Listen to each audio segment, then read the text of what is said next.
Today we're talking about an article that I saw on the weirdest of places. Now, this was technically by proxy. It's not necessarily like it was posted on this website, but I stumbled across this article on MSN.com. Yeah, MSN, does anybody know what this is? Anybody remember MSN? The old messaging service that was available for the Windows computers? And yeah, apparently they've still got a website. They still post articles about things. When I went onto MSN.com, I had notifications of popular news stories around the country, that in which I'm not really subscribed to, but I don't really know why I'm getting notified in the first place.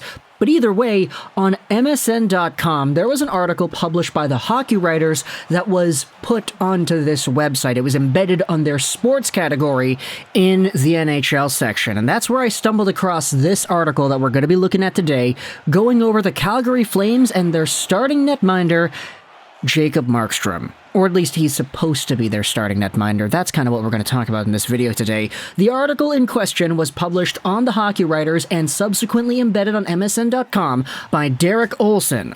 The Flames should trade Jacob Markstrom if they can shed his full salary. Now, right off the bat, first instincts upon reading the headline, wait a minute, has he really been that bad?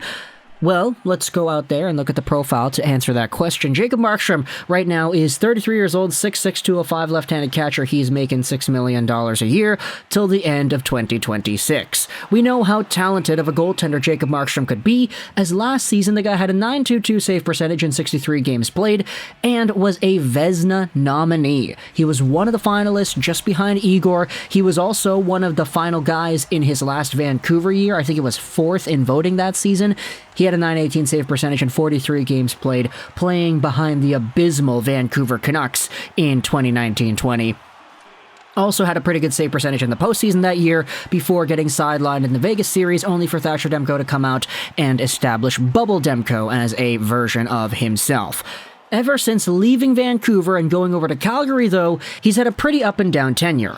A .904 save percentage in his first season was pretty okay, but his .922 save percentage last year cemented himself as one of the top goalies in the league.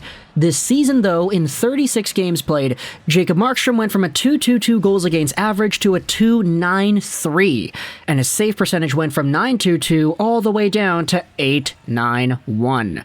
Jacob Markstrom, so far in his NHL career, has only had 2 other seasons worth of play in the NHL where his numbers were below 900. That was 2014-15, where he played 3 games with the Canucks getting an .879, and 2013-14, where he had a whole bunch more games played with the Panthers. He had an .874 in that season. Markstrom is literally playing some of the worst hockey he has ever played, statistically and in terms of the eye test. And this article on the Hockey Writers, or should I say MSN.com, goes out there and talks about how the Flames should trade him if they can do so. Now, I know he's got himself an NMC, and that's sort of why this entire idea isn't really the most plausible. Jacob Markstrom himself decided to sign with Calgary. He decided to willingly go over there and stick around for the next few years. So if he has any inkling of wanting to stay, then any sort of trade is out of the question.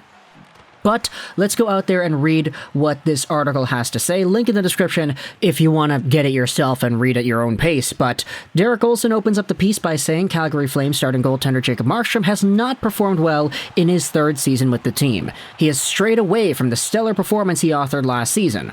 In this season's worth of play, he has a dismal 14-13-6 record with an .892 save percentage, and backup Dan Vladar has outplayed him despite his significantly lower cap hit. Markstrom signed with the franchise back in October 2020 for $36 million, and with his play this season costing the Flames points in a tough Western Conference standings race, it's quite fair to be nervous about what the next 3 years will bring for him and the team. Will he get back to his Vezina-caliber ways, or could he end up wearing another team's sweater? We'll explore both possibilities.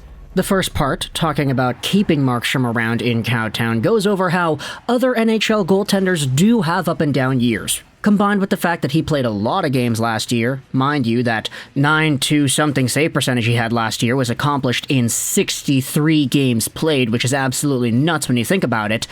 And on top of this, the article also brings up how a lot of Calgary Flames had to adjust over the summer because of the departures of Gaudreau and Tkachuk, the systematic changes, you don't have Goodbranson anymore, there's a whole bunch of changes that have occurred with this team from last season up until now, so there is a small benefit of the doubt that does exist here. It is valid and fair to bring it up.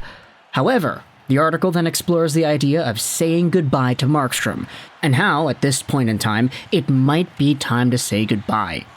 Partially because of his age, he's got 3 more years at $6 million. Next season, Huberdeau and Mackenzie Weegar, their new contracts will be in effect, which leaves minimal cap space. If this season is just the beginning, his value will only decrease from here on out. If a team feels they can recapture his Vezina-caliber ways and are willing to take on his contract, it may be tough for the Flames to say no. That's not to say Markstrom is dead cap space. He is still a proven starting goalie, capable of starting the puck at an average rate, but he is not playing at the level at which he is being paid. He is tied for 7th in the NHL in highest paid goalies. And this is where things get really interesting, because the article then says this: teams such as the Buffalo Sabres, Montreal Canadiens, Hawks, and Coyotes could use a starting goalie, and they all have the cap space to afford Markstrom. The Sabres are riding a trio of Anderson and Ukko-Pekka-Luukkonen, and you have the Hawks, Canadiens, and Coyotes all either being in the midst of starting a rebuild and may require a netminder to get them through it. And, it's an argument that in theory makes sense. Like, if you're Montreal and you're not really too confident that Jake Allen or Montembeault or anybody, they're going to be of the proper mindset to go through a rebuild and just do their job properly, you could bring in a guy like Markstrom and say, hey, your job is just to hold down the fort. We're not going to be good. We're not going to win, but you can do your best and we'll pay you handsomely for it. Like, it makes sense in theory, but when you really think about the circumstances here, Markstrom has a no-move clause, which is automatically, the first thing to bring up. But also, Markstrom is a super competitive guy, and he signed with Calgary with the intention of being a part of a winning team for years and years and years.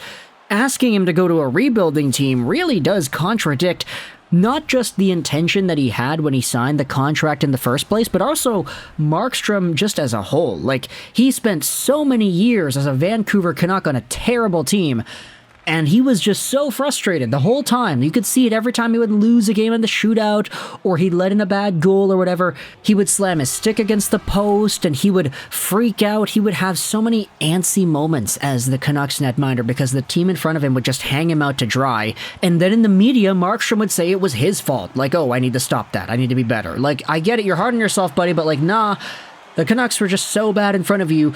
This is not really something that I think he would probably want to go through again. So, suggesting him going over to a rebuilding team, I mean, it makes sense in theory from their perspective, but I don't think it really is worth it, nor do I think it's going to happen. This is what the article goes out there and concludes. Markstrom has immense value to the Flames, and last season's performance should not be forgotten despite his current struggles. With more time behind his new team and maybe some rest, he could get back to being the goalie he is paid to be. But if a fair offer comes along for his services, the Flames shouldn't scoff at it. Again, the link is in the description on MSN.com if you want to go ahead and read this. But overall, if you're a Sabres fan, a Canadiens fan, a Coyotes fan, or a Blackhawks fan, let me know in the comments all your thoughts about the idea of trading for Jacob Markstrom of all people. I personally don't really see the value there from his point of view or from the other team's point of views, because realistically, I mean, come on, Allen and Montembeault are fine. Like, Anderson, Ukko-Pekka-Luukkonen, you guys are not going to compete like right now, so what's the deal? Why do you need to get a guy like Jacob Markstrom when the goaltending you have right now has been serving you just fine? Let me know your thoughts in the comment section below. If you're a Flames fan, what would you think about the idea of trading Markstrom? I know Vladar has been amazing, but like, do you really want to go out there and give up on Marky and what he did last year just because of this season's worth of play with a completely different sort of rules and team in front of him? Let me know your thoughts in the comment section below. I hope you enjoyed this video. And bye.